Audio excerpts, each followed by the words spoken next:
Caufield, a Canada Research Chair in Health Law and Policy and a professor in the Faculty of Law and the School of Public Health, and Research Director of the Health Law Institute at the University of Alberta. Timothy is also the host of the TV series, A User's Guide to Cheating Death. Welcome, Timothy. Thanks for having me on. Thank you for joining me today. I'm actually really excited about our interview because when I was going through all of the questions, I was like, these are the things that I keep hearing, and I know you'll be able to help debunk a lot of the sort of rumors and misinformation that's floating around out there. So you really talk a lot about vaccines, vaccine hesitancy, and the media, and how do we know what the truth actually is. So before we start to dive into a lot of this, I wanted to ask you, how do you define someone who is vaccine hesitant? Yeah, that's a great question, because I think we need to always remind ourselves that not everyone is a hardcore denier, right? I think we have this perception that those who aren't getting the vaccine are, very, very adamant, or perhaps they're doing it for ideological reasons. That isn't always the case. People reside on a continuum, and there are those individuals that just have questions, or there might be driven by fear, as your previous speakers have noted, and they just want more credible information. That's one side of the continuum. And then on the other side of the continuum, there are those that are, I would say, hardcore deniers, very hard to change their minds, very hard to, get to them in a way that will turn their opinion around. And research tells us that, by the way.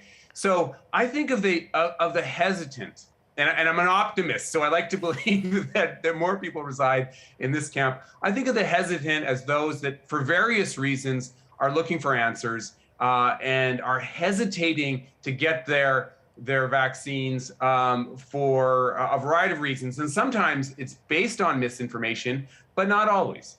Right.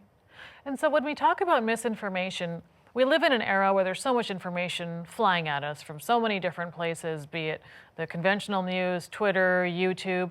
And this is a hard question to answer, but how do you start to tease out what is actual factual information and what is just garbage information? For use of a better word. You want to go to trusted sources. I know that's a sort of an obvious response. And some people might not trust sort of the conventional sources like the Public Health Agency of Canada, like your provincial public health entities, like the CDC. Yeah. But the reality is you do want to start with those sources. The other thing you want to do is you want to ask yourself, what kind of evidence is being used to support the claim? Is this just someone's opinion? Is this just an anecdote? Anecdotes have become very powerful right now. They're very persuasive. A story can be very convincing, but you have to remind yourself that's not good data, right? Just because someone claims they had an adverse effect, for example, we don't know if that is really attached to the vaccine. So always ask yourself, is this a trusted source? What kind of evidence is actually being used? And the other thing you can do is you can fact check, just do a quick fact check to see what other sort of websites are saying about, other experts are saying about this topic. If it was something big, we would know, and we'd have credible information to back that up. Real quick, I think it's important to recognize the interesting research by my colleague, Gordon Pennycook, and his colleagues, has found that most Canadians, most people, they want to be accurate. Over 80% of people recognize that we're on social media, that you want to be accurate. And so if we can just nudge people to remember that, we can make a big difference. And so I'm going to read you some of the vaccine rumors that have been floating around out there. And you might have some of your own that you'd like to throw into this, but I wanted to do a bit of a speed round with you where you tell me if this rumor is A, true or false, and why. So the first, and this is one of my favorites because I hear it all the time, is that vaccines, specifically the COVID-19 vaccine, make you infertile and is all part of a population control plan. Yeah, I can't even say this seriously. There's no evidence to support that at all. And it's not even scientifically plausible. There's no scientific reason to think that the vaccines would have this impact. And we've had a lot of both scientific entities and professional entities make it clear that there is no evidence to support this. So whether you're talking about the CDC, the World Health Organization, the Public Health Agency of Canada, or clinical entities like the Society for Gynecology and Obstetrics in Canada, they've made it clear that there is no evidence to support this. But I think this is a really important one. I know this is supposed to be a speed round. I apologize. No, it's for fine. my We have long time. answer. But it's an important one. It is. Because especially for young adults, for parents, right? There is the sort of the softer version of that, right? It's unknown that it will have an impact on fertility. And we've seen anti-vaxxers roll that claim out a lot just to create, I call it doubt mongering, just to create a little bit of doubt. So when you're doing that sort of risk benefit calculus and you're a young adult, you say, why should I get the vaccine? I'm young and I'm healthy.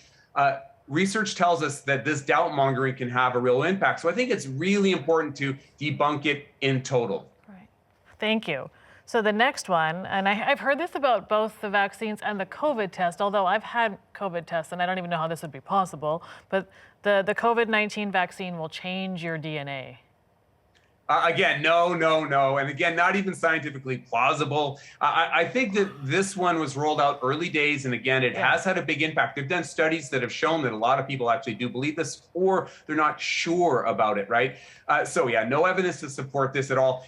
In fact, this is one that is so scientifically implausible that, you don't even really do research on it. It's like, do flying carpets work kind of question, right? So there's no evidence to support it at all. I mean, the thought of it is kind of exciting because it's like, what will it do to my DNA? Will it make me smarter? Maybe this is a positive. No, I'm kidding. So the next one that I have is that the COVID-19 vaccine was created too quickly. Yeah, this one is interesting. And again, a very powerful anti-vax message, right? A narrative. I'll put it. It's a very powerful anti-vax narrative. This isn't true either. No scientific steps were skipped. Right. The reason it was created so quickly is because there was a massive international effort, right? I think we should really view this like a moon landing, right? It really was an exciting, incredibly successful scientific initiative that saw collaboration internationally, collaboration between the private sector and research institutions, universities, and that's why it was done so quickly. In addition to that, there were a lot of individuals involved in clinical trials. Just building a clinical trial can take a long time when you're not in the middle of a pandemic. Here, they were able to create clinical trials and do them very, very well and in a very robust manner. And in addition to that, I think it's important to recognize that now we've had, I think, over billions of people have received this vaccine now, right? And you're looking at we have this post surveillance going on all over the world. So we have so much data now. To call this as experimental is absurd. Thank you. And the next question, and it's more sort of, or the next rumor, and it's more sort of about COVID overall, was that COVID was created as a plan for insert your conspiracy theory here, and all of this is planned. So what do you say to that rumor? Yeah, I hear that. I hear it almost daily, right? And this is interesting because it really highlights how long-standing conspiracy theories have been sort of morphed to fit the current situation, right? Right. So these are conspiracy theories, this idea, and sometimes they're anti-Semitic, right? That the idea that there's this star chamber that is, manipulating world events for a particular purpose. Obviously no evidence to support that. I don't have to say that, but I do think there's also a soft version of this kind of conspiracy theory, the idea that, it was a bioweapon. Yes, we still have to investigate where this came from. Might have been a lab leak. The evidence now tells us it was still probably most likely, a natural occurrence. Or the idea that particular politicians are manipulating the narrative, whether it was created or not, but manipulating the narrative to impact things like the market or impact elections. Again, no evidence to support that. at all. And if I could, I also think it's really ironic that the exact same people that say the governments are incompetent and can't be trusted somehow believe that they're incredibly competent at creating this fantastically sophisticated conspiracy and keeping it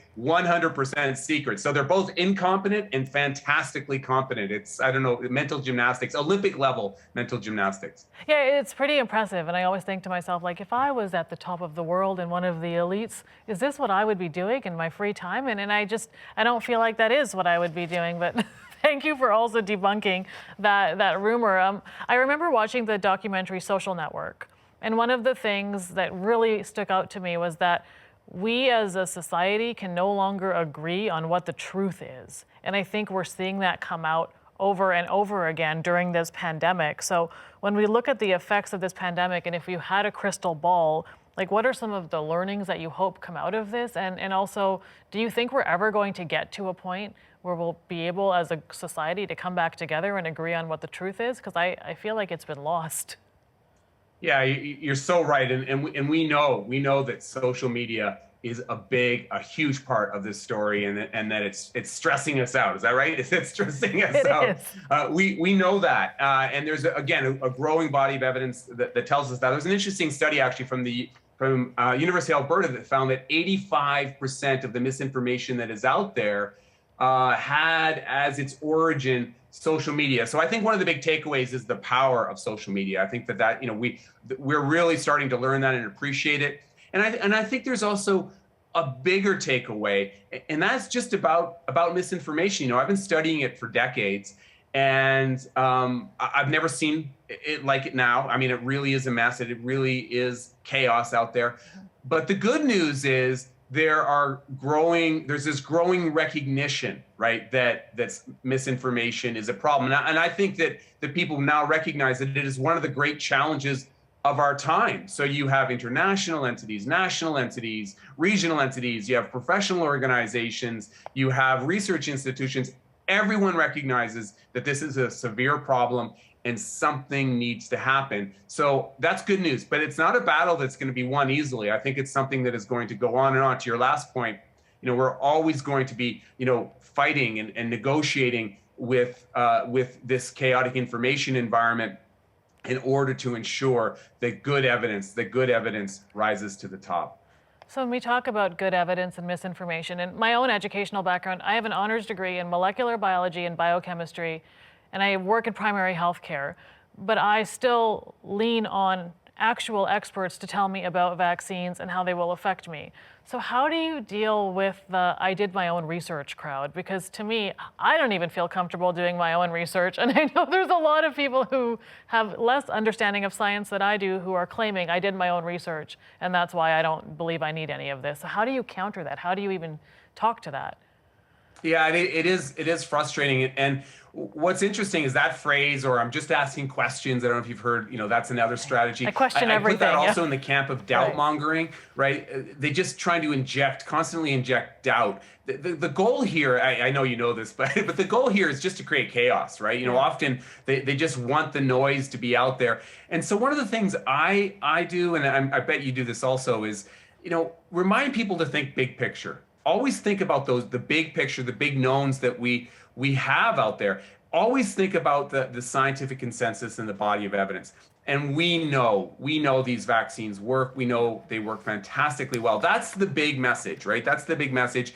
Don't allow people to pull you down into the vortex of conflict, right? Remember the big picture. And the other good news is debunking does work. It may not feel like it, but research tells us that debunking works. So giving people a path to credible information can make a difference. It may not feel like it at first. No one changes their mind right in front of you, right? But if you give them that path, long term, we really can make a difference.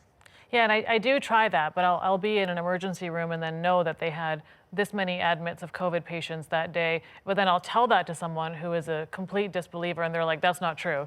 I'm like, but I literally saw it, and I know it's true. So to me, I feel like there's a group of people who I can sort of try and help, but then I feel like there's a lot who I can't bang my head against the wall. I think that's important. You want to pick your battles, right? Yeah. You do want to pick your battles, and you want to know when it's appropriate to walk away.